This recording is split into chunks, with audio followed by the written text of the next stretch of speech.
Charlotte Doyle, Chapter 8. Having made up my mind to forget what had happened, I passed the next 7 days in comparative tranquility. By the end of the week, I grew so firm in my footing that I hardly noticed the pitch and roll on the ship, nor minded the ever-present damp. During this time, the weather held. No storms came our way. Though days were not always bright and clear, we ran before a steady wind that graced our helm and ruffled our hair.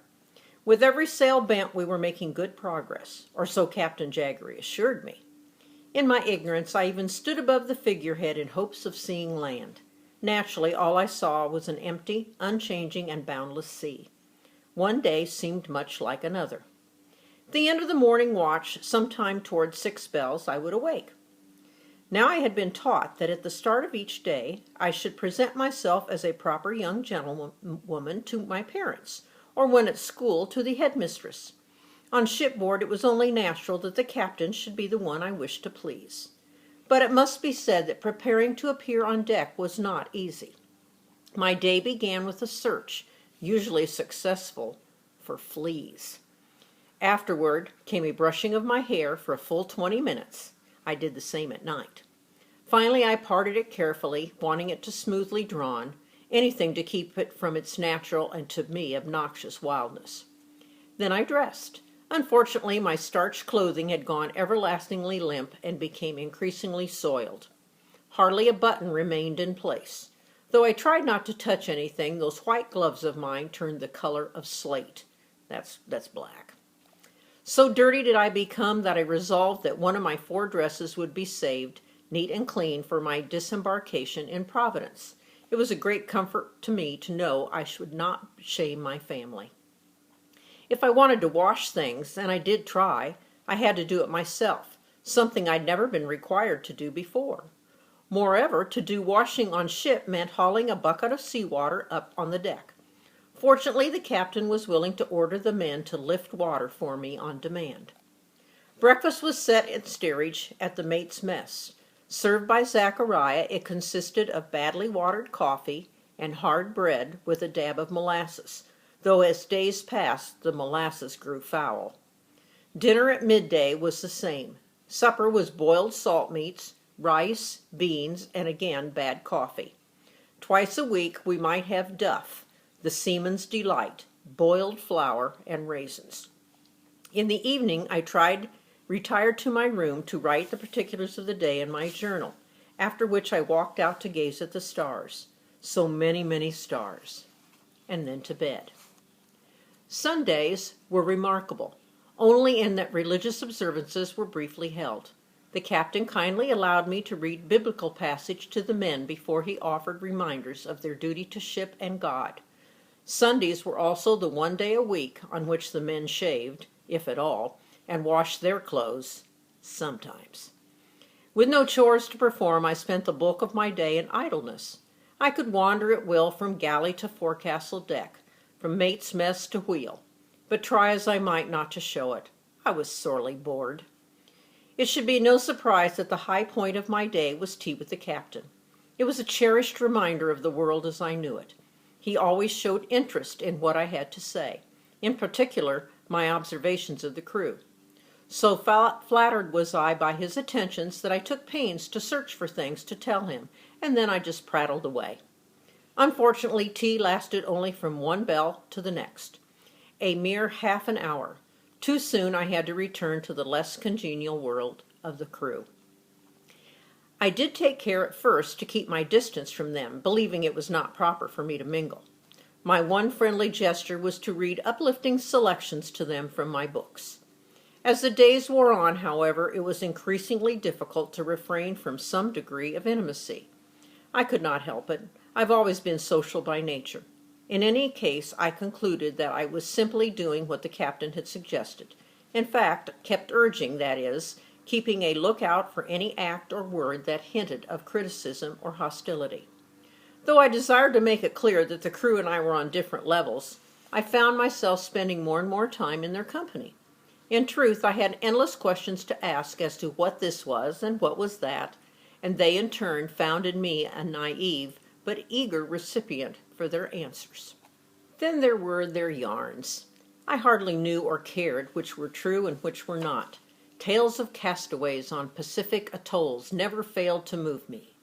Solemn accounts of angels and ghosts appearing miraculously in the rigging, by turns thrilling and terrifying. I learned the men's language, their ways, their dreams. Above all, I cherished the notion that my contact with the crew improved them. As to what it did to me, I hardly guessed. At first standoffish and suspicious, the crew began to accept me. I actually became something of a ship's boy, increasingly willing and able to run their minor errands. Of course, there were places on the Seahawk where I did not venture. Though I returned several times to my trunk and was not frightened again, I forbore exploring the hold. Barlow's words and my experience were sufficient to scare me off. The other place I shunned was the crew's quarters, the forecastle area before the mast. That I understood to be off limits. But as I grew more comfortable and as the crew grew more comfortable with me, I mingled more often with them on the deck. In time I even tried my hand and climbed, granted neither very high nor very far, into the rigging. As might be expected, I fastened particular attention upon Zachariah. He had the most time to spend with me, and had sought to be kind, of course, from the beginning. Being black, he was the butt of much cruel humor, which aroused my sympathy. At the same time, despite the crew's verbal abuse, he was a great favorite, reputed to be a fine cook. Indeed, in his good opinion of me, gained in the crew's world the license to be liked. Zachariah was the eldest of the crew, and his life had been naught but sailing. When young, he shipped as a common sailor, and he swore he'd been able to climb from deck to truck, top to the mainmast, in 20 seconds. But all in all, as he himself freely told me, he was much the worse for his labor, and therefore grateful for his cook's position, which paid better than a common tar. For he was aging rapidly, and though he claimed to be no more than 50 years of age, I thought him much older. He had saved nothing of his wages. His knowledge, as far as I could tell, was limited to ship and sea. He knew not how to read, nor to write more than his mark. He knew little of true Christian religion. Indeed, as he confessed, he was much distressed as to the state of his soul, and took comfort, as did the others, in my reading aloud from the Bible, which they believed had the power to compel truth. In particular, it was the story of Jonah that had a hold on him. Since Zachariah never mentioned the dirk, nor again spoke discourteously of the captain, I took it as an indication that he knew I would not condone such talk. This meant that our conversations were increasingly free and easy. It was he, more than anyone else, who encouraged me to engage with the crew. "Miss Doyle's been kind to me," he said to me one morning, "but if she's to go scampering about, she'll need, for modesty and safety's sake, something better than skirts." So saying, he presented me with a pair of canvas trousers and a blouse, a kind of miniature of what the crew wore, garments he himself had made.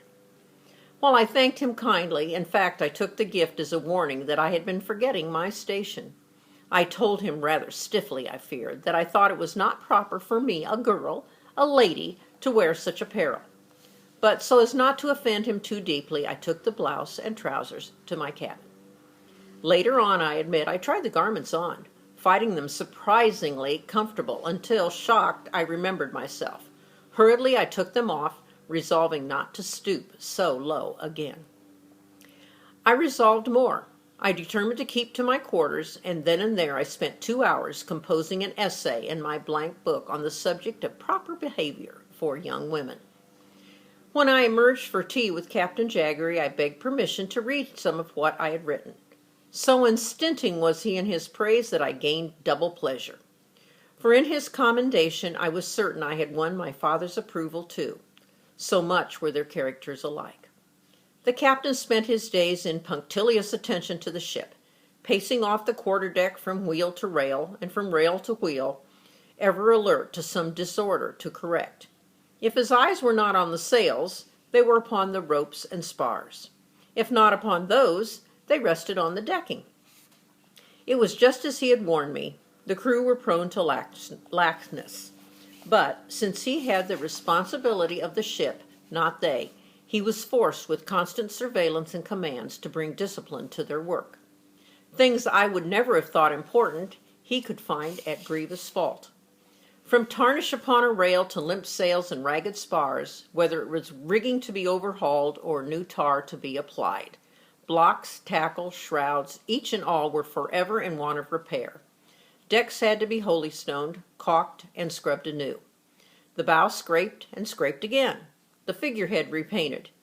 In short, upon his keen eye, everything was kept in perfect order. For this all hands would be called sometimes more than twice a watch. I heard the calls even at night.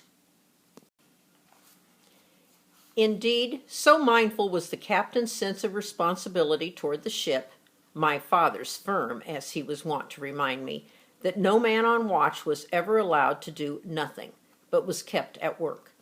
"You're not paid to be idle," the captain often declared, and he, setting an example, was never slack in his duty. Even at our teas he was vigilant again, so like my father, and patiently examined me as to what I had seen, heard, or even thought, always ready with a quick and wise correction. He was not so patient with the first and second mates, to whom he gave all his orders, depending upon whose watch it was. These men, Mr. Hollybrass and Mr. Keach, were as different from the captain as from each other. Mr. Keach, when summoned, would scuttle quickly to his side, nervous, agitated, that look of fear forever about him, and absorbed the captain's barked orders with cringing servility. Mr. Hollybrass, the first mate, would approach slowly, seeming to take his own silent soundings about the captain's demands. He might lift his shaggy eyebrows as if to object, but I never heard him actually contradict the captain in words. Indeed, the captain would only repeat his commands, and then Mr. Hollybrass would obey. "Have Mr. Dillingham redo the futtock shrouds," he'd say, "or get Mr. Foley to set the foregaff topsail proper, or have Mr. Morgan set that main clew garnet to rights." The men of the crew, hardly finished with one task, would have to set about on another, though they did so with dark looks and not so silent oaths. The captain, gentleman that he was, appeared to take no notice, but more than once I watched him call upon Mr. Hollybrass, and less often Mr. Keach, to punish a man for some slackness or slowness that I could not detect. It proved sufficiently the captain might resort to push or a slap with his own open hand, and much to my surprise I saw him strike Morgan, a short, stocky, squinty-eyed monkey of a man, with a belaying pin, one of the heavy wood dowels used to secure a rigging rope to the pin rail. In dismay, I averted my eyes. The fellow was tardy about reefing a sail, the captain said, and went on to catalogue further likely threats: confinement in the brig, salary docking, no meals, lashings, and duckings in the cold sea, or even keel hauling, which, as I learned, meant pulling a man from one side of the ship to the other, under water. "Miss Doyle," he might say when we took our daily tea, "you see them for yourself. Are they not the dirtiest, laziest dogs?" "Yes, sir," I'd reply softly, though I felt increasingly uncomfortable because I could sense resentment growing among the crew. "And was ever a Christian more provoked than I?" "No, sir." "Now," he would always ask, "what have you observed?" Dutifully I would report everything I'd seen and heard, the dodges from work, the clenched fists, the muttered oaths of defiance that I tried hard not to hear. When I'd done, he'd always say the same: "Before we hove home, Miss Doyle, I shall break them to my will, each and every one." One afternoon the wind ceased, and for days after the Seahawk was becalmed. It was like nothing I'd ever experienced. Not only did the breeze vanish and the heat rise, but the sea lay like something dead.